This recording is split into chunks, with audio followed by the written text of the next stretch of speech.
Salut les Tokufor, aujourd'hui c'est l'heure du duel fatidique où va se jouer le destin d'Hokuto et de Toto. Et pour cela, nous allons assister à l'affrontement entre Kamen Rider Gris et Kamen Rider Build. L'épisode va être riche en rebondissements, révélations sur le passé de Kazumi. L'épisode va être riche dans tous les sens du terme. Déjà, on va pouvoir voir plusieurs best matchs encore inconnus, issus du petit cadeau de Stalk qu'il lui a fait dans l'épisode 21. Et on va avoir 1, 2, 3 à 4 nouveaux best matchs. Évidemment, il va aussi utiliser Sparking, ce qui est normal parce que en fait le but, la principale règle du tournoi, c'est que le premier rider qui est détransformé a perdu. Donc le but, il faut que Grise soit le premier à se détransformer. Donc c'est pour ça que Sento va utiliser énormément de diverses formes, divers combos, donc les best matchs pour pouvoir le vaincre. Et il était presque arrivé, sauf que Grise s'est senti pousser des ailes.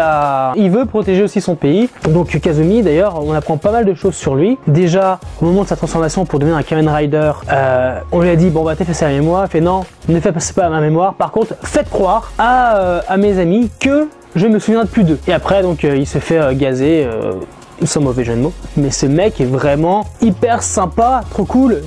Donc voilà, on va aussi apprendre pourquoi le trio s'est fait transformer en Smash, en Hard Smash, tout simplement pour aider leur patron. Bon, ça on s'en doutait un peu. En tout cas, une chose est sûre, c'est que Kasumi n'est absolument pas un mauvais bougre. C'est quelqu'un de super sympathique qui protège les gens. Donc come on, viens avec nous, viens habiter avec nous au café Nashita.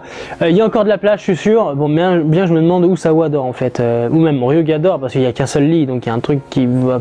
3 ministres sont quand même ont les yeux rivés sur leur écran, en voyant d'ailleurs les best matchs utiliser Grise ainsi que la ministre de Hokuto se rendre compte que oui, Stalk a filé des bouteilles. Mais pourquoi t'as fait ça? Oh, mais c'est pas grave, de toute façon quand on va gagner, tout va vous revenir. Ah ouais, ça t'as pas tort. C'est Stalk, t'es sûr de ton coup là. On va apprendre aussi que c'était Ryuga qui aurait dû affronter Grise, mais que Sento est revenu pour lui piquer sa place. Bon, comme d'habitude, c'est le héros. Et donc voilà, c'est pour ça que Ryuga veut pas trop regarder le combat. Ils sont mignons tous les deux, c'est que l'un comme l'autre ils veulent se protéger. Ryuga veut protéger Sento, veut l'aider, veut vraiment, comme s'il voulait payer une dette envers lui. Et Sento ne veut absolument pas que Ryuga soit blessé, ne veut pas il veut protéger son meilleur ami. Donc Sento qui a bien peur de devoir utiliser le Hazard Trigger, mais il a conçu un dispositif si ça arrive que Misora donc lui permette en appuyant sur le bouton. Sur un bouton, c'est une full bottle un peu noire, en appuyant dessus, toutes ces actions seront stoppées, sauf que Misora n'y croit pas un seul instant et lui demande la vérité. Et en fait la vérité c'est que si il perd le contrôle encore une fois en Hazard Trigger, le bouton ne va pas stopper ses mouvements mais le détruire, donc le tuer. Sento, pour protéger tout le monde, est prêt à des extrémités quand même assez hallucinantes. Je pense que on n'est même pas à la moitié de la série, mais depuis le début, il mérite bien le nom de héros. C'est vraiment un héros de A à Z. Sauf que Sawa apprend le poteau rose également et court au café retrouver Ryuga pour le mettre au courant. Sento va utiliser le Hazard Trigger et va perdre le contrôle, devenir berserker. Donc vraiment maraver Grise, mais un truc de fou quoi. Je veux dire, c'est vraiment spectaculaire. Bon, j'ai envie de dire, ok, c'est pas bien, il perd le contrôle, il devient un peu taré. Et c'est un peu Dark Rider. Je sais pas, moi je trouve tellement la forme super cool, elle est dark. Donc oui, Sawa prévient Ryuga de ce qui se passe. Sento réussit à vaincre Kasumi, donc ça veut dire la victoire de Toto, donc ça c'est cool. Ouais, on est tous heureux, hahaha. Hokuto a perdu, le premier ministre est un peu désespéré, mais Sento ne s'arrête pas là. Même s'il a gagné le duel, il n'a toujours pas le contrôle de lui-même et donc il s'apprête à tuer véritablement donc Kazumi détransformé, mais il est arrêté par Ryuga en cross the charge.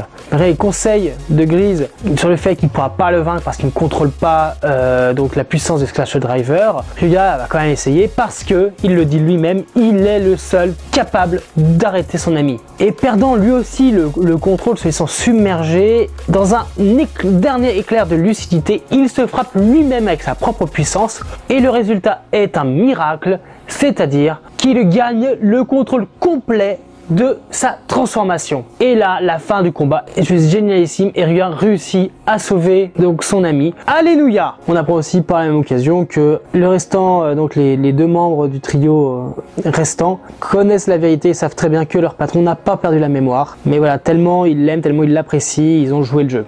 Donc voilà, donc c'est vraiment plein de bons sentiments, c'est comme ça, très humaine. Mais avant de conclure l'épisode, un dernier événement a lieu. Les troupes de Saito investissent la salle de conférence de la ministre d'Hokuto, car elle se retrouve sans défense. Oui, parce que étant sûr de sa victoire, elle a envoyé toutes les troupes d'Hokuto attaquer Toto. Donc elle est sans défense. Évidemment, on comprend tout de suite que Stalk l'a trahi, mais Stalk lui dit bien, mais je n'ai jamais été votre allié. Voilà, donc encore une fois, là il joue pas double jeu, il est sur tous les plans, quoi. Le mec c'est vraiment une girouette ultime. Donc voilà, et le premier ministre de Saito se régale parce que maintenant, eh bien, il a mis la main mise sur le couteau, donc il a quand même 2/3 du pays maintenant sous sa coupe.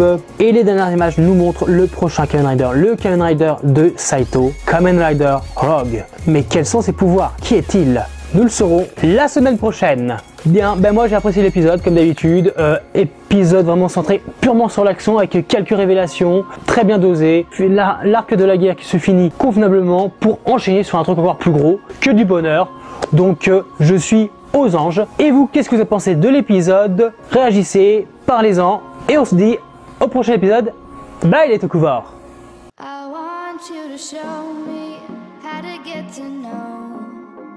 Someone like you, someone like you. I want you to know me, 'cause I know then you'll see we could be true, we can be true.